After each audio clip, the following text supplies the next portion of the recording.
Stephen Howson, Full-Time Devils. This is the video to watch to get all of your transfer rumours in one bite-sized, easy-to-swallow chunk and then move on with your lives. The first one that we've got to talk about today is Alexis Sanchez of Arsenal. Absolutely tore the Premier League up this season when he's been played in that further forward role for Arsene Wenger. But last couple of weeks, he's found himself on the bench, he's found himself out of the team. There's rumours that he's been sulking, that he's been kicking off in training, that he won't sign a new contract. And it does seem, to those looking from the outside, that he will not be an Arsenal player for very much longer. So this gives the press free rein, the gutter press, you know the ones I'm talking about, absolute free rein to just start making rumours up left, right and centre. And Don Ballon, Adam's mate, has come out and said that he thinks Manchester United are going to be in the mix for Alexis Sanchez. Now, do I really believe that we're in the mix for Alexis Sanchez?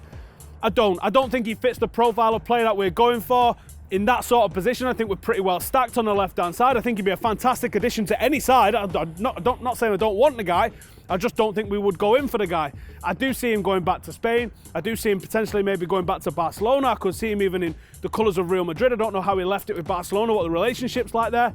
But I do see him moving on from Arsenal because I don't think they're able to match his ambitions. The chance of him coming to United though, 2 out of 10.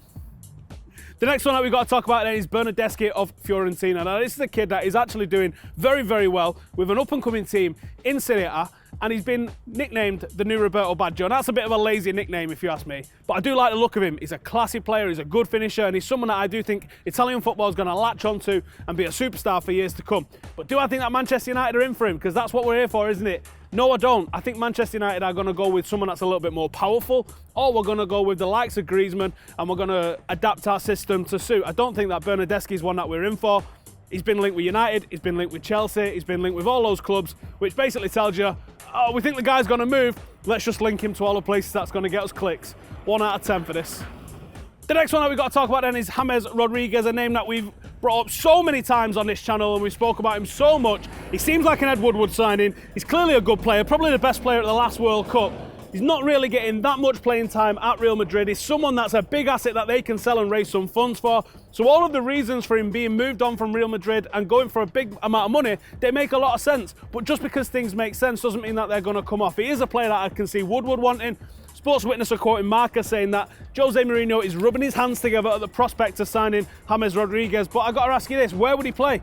Because for me, we've got some fantastic number 10s at this club. Juan Mata, Mkhitaryan. Unless we're going to invent some crazy formation where you can play 3 number 10s, I don't understand how this guy's going to fit into any sort of system. And when you're playing at least, 50 million is going to be talked about, innit? At least for James Rodriguez. It seems like a waste when there's other players that we're not so stacked on that we could probably prioritise and get someone in for. So as much as this makes a lot of sense, not happening. 2 out of 10.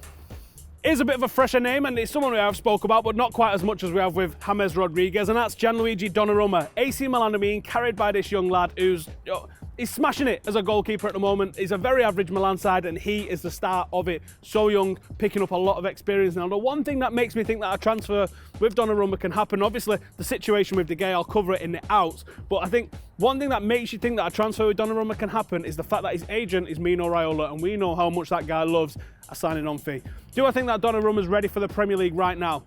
Not sure. Was David De Gea when he first came? No, not really. It took him a while to adapt. If David De Gea goes, and I said I will cover that in the outs, I think Donnarumma would be an excellent prospect to bring in if we're not going to go with someone like Sergio Romero. Donnarumma to Manchester United at this point in time, 4 out of 10. So it's another transfer video, so it means obviously there's another Benfica player linked with Manchester United. I think the Portuguese connection with Jose Mourinho and the fact that Benfica clearly are hurting for cash at the moment means that they're pushing this news out there again. Just like the way they did with Lindelof, I think they're doing it again with Semedo, although I think Semedo might have a little bit more to it than Lindelof does. And I think Manchester United could be into him. Sports Witness are saying that Bayern are also in the mix, and it just reeks of Benfica trying to push this out to the press all the time, because that is what Benfica do. They like to talk to the press, they like to try and tell the press what's happening and try and make deals happen this way rather than just allowing clubs to come to them and buy their players like normal clubs. With Tony Valencia's form this season, I don't think the priority needs to be a right back, and I think Semedo is probably a little bit of an upgrade on certain aspects of what Tony Valencia does, but I really like the defensive aspect, that hard work, that graft, that just salt of the earth aspect that Tony Valencia brings. again, it's another position that I don't think we need to focus on. I think we need to look elsewhere and figure out someone, especially central midfield. I think if we get someone perfect in central midfield, a lot of the team's problems will disappear. That being said, Semedo to Manchester United, I think it's possible, if not probable, so I'm going to say 5 out of 10. That was the ins, this is the outs. So Zlatan Ibrahimovic is all over the news after what's happened recently with the elbow and the Tyrone Mings thing, but he's also in the news because there's talk of his contract and there's talk of a possible move to LA Galaxy. So let's get straight into all of those. So Zlatan Ibrahimovic says staying at Manchester United does not rely on us achieving a Champions League qualification spot. And you have to take that at face value. He came with no Champions League. I'm sure it has no bearing on whether he stays or not, whether we get Champions League. And the same people that are saying if we don't get Champions League, he's going to leave and he's going to go to the MLS. Well, guess what? The MLS isn't the Champions League either, so your argument makes no sense whatsoever. The other thing that we've got to consider about here is Mino Raiola is trying to get a 2-year contract for Zlatan Ibrahimovic. Now, why not? Because Zlatan Ibrahimovic does things Zlatan style, doesn't he? And every player over 30, and certainly every player over 35, only gets a 1-year extension at Old Trafford, and that includes gigs and that includes goals. So it'd be the most Zlatan thing ever, wouldn't it, for him to sit there at 35 and go, I want a 2-year deal. Is he going to get it? I don't know. He might get some sort of like one where he gets a year with a year if he hits a certain number of goals or a certain number of appearances. I think that's more likely than him just being given a flat 2-year contract. But again, this is Mino Raiola. This is Jose Mourinho. He still looks like he can do it. Can he do it for another couple of years? Why not? So I think this is pretty likely to happen in terms of him getting a deal. And I think the backup and I think the smoke that's trying to force this issue along is the link to MLS and the link to LA Galaxy. Zlatan has been offered to MLS clubs. What I don't know is how long or what sort of time frame they're putting on this offer. It might be once he's done what he's had to do at Manchester United. It might be for this summer. I think that Mino Raiola is using the smoke that's coming out of the MLS to try and force Manchester United and say, look, you clearly relied on the guy this season. How's about we give him a nice fat contract extension and we stay here for another couple of years? The chance of Zlatan leaving, I think, is fairly high, but I do think he's going to stay for at least one more season. So how do I rank this? I don't even know which bit to rank it on because there's so many different things. Let's say Zlatan leaving in this summer, I'm going to say 2 out of 10. David De Gea. Now, this was always going to come back after a couple of summers ago when Louis van Gaal and Ed Woodward got together and the fax machine didn't work and this, that and the other and all of that sort of stuff came about. The reason David De Gea is not playing for Real Madrid tonight is because of a broken fax machine or a corrupt email file, whichever way you want to read into it. That tells me that the desire for David De Gea to go to Real Madrid is probably still there. His missus is still there. There's obviously a lot of family connections for him in Madrid. I think ultimately David De Gea at one point is going to end up playing for Real Madrid. And I think that's pretty much guaranteed. So it's just a case of when, not if. So could that when be this summer coming? Well, the talk of it is ramping up. As I mentioned earlier with the Donnarumma link with Manchester United, are United preparing for his exit? And does Sergio Romero know something that we don't? Probably knows a lot we don't. Definitely knows a lot that I don't. But does he know something that we really don't? He's just upgraded from a Fiat 500 to a Lamborghini. Now, that's not the sort of thing that you do when you're only a backup goalkeeper, is it? He refused to move in January, even though they told him that he would be risking his international place with Argentina, and he was like, yeah, I'm not really bothered. Wanted to stick around. So has Sergio Romero been told, you're that guy next season because Dave's on his toes? I think it's a very real possibility. But as for David De Gea going in the summer, I think it's actually a little bit more likely than not. I'm going to say 6 out of 10. We knew this was going to happen, didn't we?